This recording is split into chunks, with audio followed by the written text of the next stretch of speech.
Hi folks, I'm Ashraf Ingora. I'm a language and soft skill trainer, life business and parenting coach.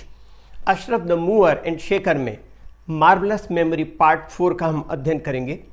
जो भी हम देखते हैं और सुनते हैं उसका मस्तिष्क पर एक स्मृति चिन्ह या मेमोरी ट्रेस बनता है।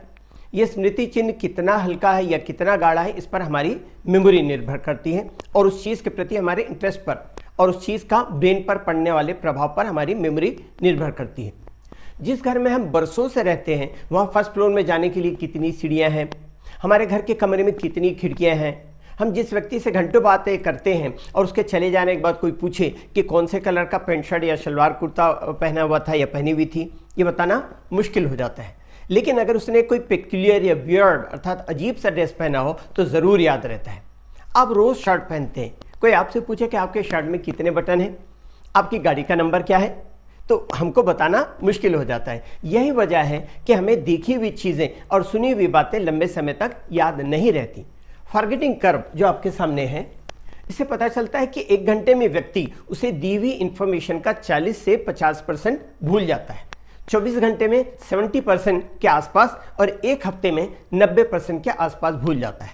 कुछ लोगों में इससे थोड़ा सा कम या ज़्यादा हो सकता है। यहाँ पर आप देख रहे हैं in an hour around 40 to 50%, in 24 hours 70%, 1 week में 90%, कुछ में जैसा मैंने कहा कुछ कम ज़्यादा हो सकता है।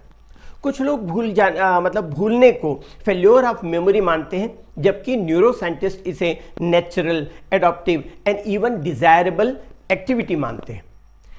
इस समय हमारे दिमाग में हजारों की तादाद में सेंसरी इनपुट्स की बाढ़ लगी होती है और हमारा दिमाग इन्हें नज़रअंदाज करने में बिजी रहता है। इस तरह ज़्यादातर इंफॉर्मेशन के सप्रेस होने से हमारे 1 या 2 इंफॉर्मेशन पर हम बेहतर तरह से फोकस कर पाते हैं, जो आपके लिए ज़रूरी होता है।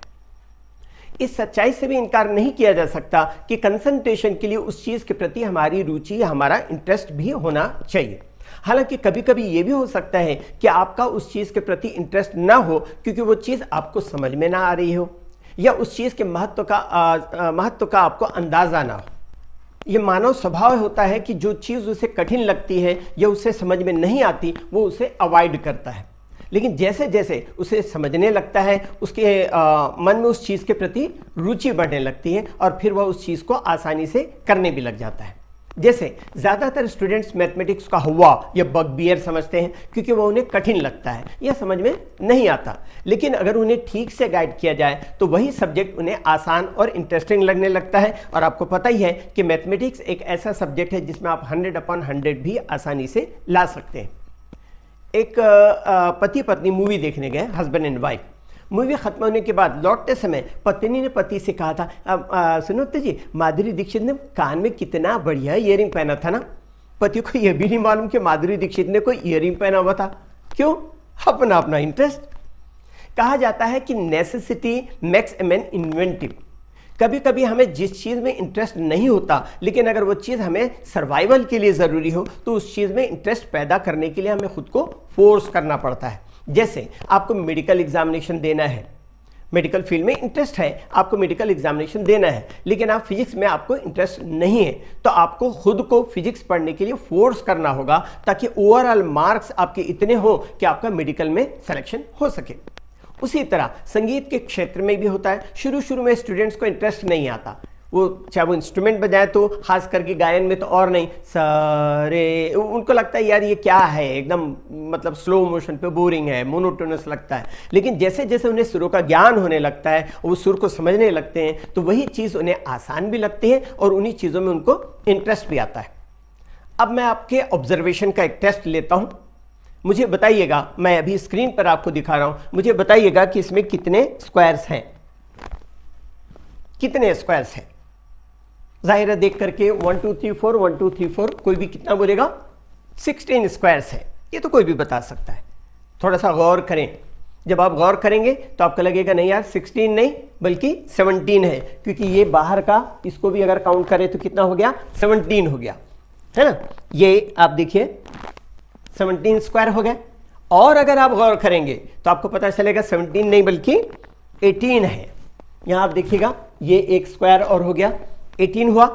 एक्चुअली ये 17, 18, 16 कुछ नहीं, 30 स्क्वायर्स है। देखिएगा ऑब्जर्वेशन है। आप अच्छी तरह से ऑब्जर्व करेंगे तो आप ढूंढ लेंगे। तो टोटल स्क्वायर्स है 30। अब कैसे, इसको हम आगे देखें। देखिए ये 2 स्क्वायर्स और ये 2 स्क्वायर्स 4 हो गए, 18 + 4 22, ठीक है। इसके बाद और देखिए ये 2 स्क्वायर्स हो गए, कितना हो गए 24, और उसी तरीके से ऊपर और नीचे भी होंगे। ये देखिए कितने हो गए 26 स्क्वायर। इसके बाद 4 स्क्वायर्स और हैं। अब देखें एक ये स्क्वायर हो गया, उसी तरीके से देखिएगा एक यहां स्क्वायर हो गया 2 मतलब 28, और यहां स्क्वायर ये 29, and the last one is ये स्क्वायर। कितने हो गए टोटल 30 स्क्वायर्स। तो ये हमारा ऑब्जर्वेशन की आदत डालिएगा। तो आप किसी भी चीज को सुनते हैं ध्यान से सुने, किसी भी चीज को देखते हैं गौर से देखिएगा। तो इसलिए सुनाई देता है जो हमें, we see with our eyes, actually हम अपनी आंखों से देखते नहीं, हमको दिखता है। We hear with our ears, हम अपने कानों से सुनते नहीं बल्कि हमको सुनाई देता है। तो अगर हम ध्यान से देखते हैं तो उसके लिए आपको जो सी की जगह हम लुक एट बोलते हैं या ऑब्जर्व के लिए बोलते हैं, उसी तरीके से हियर की जगह हम लिसन का यूज करते हैं, ठीक। अब देखें रिलैक्सेशन और कंसंट्रेशन में संबंध होता है। लगातार पढ़ने से कुछ देर के बाद रिलैक्सेशन और मेडिटेशन से कुछ देर के बाद अगर रिलैक्सेशन और मेडिटेशन करने से ब्रेन को आराम मिलता है और ब्रेन को रिजुविनेशन मिलता है, मतलब नवजीवन मिलता है, जिससे ब्रेन ज्यादा एक्टिव होकर के कार्य करता है। रिलैक्सेशन और फटीग अर्थात थकान में भी अंतर होता है। थकान की अवस्था में कंसंट्रेट करना मुश्किल हो जाता है। शारीरिक और मानसिक थकान की अवस्था में ब्रेन को आराम देने की जरूरत होती है। रिसर्च से यह साबित हो चुका है कि थोड़ा टेंशन कंसंट्रेशन के लिए फायदेमंद होता है। रिलैक्सेशन एंड टेंशन के बीच की अवस्था कंसंट्रेशन को बढ़ाती है। इसलिए एग्जाम के समय थोड़ा टेंशन फायदेमंद होता है, क्योंकि थोड़ा टेंशन आपके अटेंशन को बढ़ाता है, लेकिन कितना थोड़ा इसका निर्धारण करना मुश्किल है। इसी टेंशन के कारण स्टूडेंट्स परीक्षा के समय कंसंट्रेशन के साथ स्टडी कर पाते हैं। आसपास का शोर और अदर डिस्टर्बेंस उनके कंसंट्रेशन को ज़्यादा विचलित नहीं करता, क्योंकि उनके सामने उनका उद्देश्य होता है परीक्षा में कामयाब होना। इसके विपरीत अगर हम कहें कंट्रेरी, टेंशन की वजह से स्टूडेंट्स कंसंट्रेट नहीं कर पाते और याद किया हुआ भी भूलने लग जाते हैं। इसलिए रिलैक्स होकर पूरे कंसंट्रेशन के साथ स्टडी करें। जरूरत पड़ने पर मेडिटेशन करें ताकि तनाव के कारण होने वाले कंफ्यूजन और भूल जाने की समस्या से बच सकें। याद रखें, नाकाम होने का डर और ज्यादा मेंटल प्रेशर आपकी कार्य क्षमता को कम कर देता है और आपकी अटेंशन, सिंसेरिटी, कंसंट्रेशन और मेमोरी को भी कमजोर करता है। एक ऑथर ने किताब लिखा the magic of thinking big, बड़ी सोच का बड़ा जादू। हमेशा सोच बड़ी रखें। इसका फायदा यह होगा कि आपको बड़े एफर्ट्स करने होंगे और आपको कामयाबी भी बड़ी मिलेगी। इसलिए समस्या का शिकार न बने बल्कि समस्या को अपना शिकार बनाएं।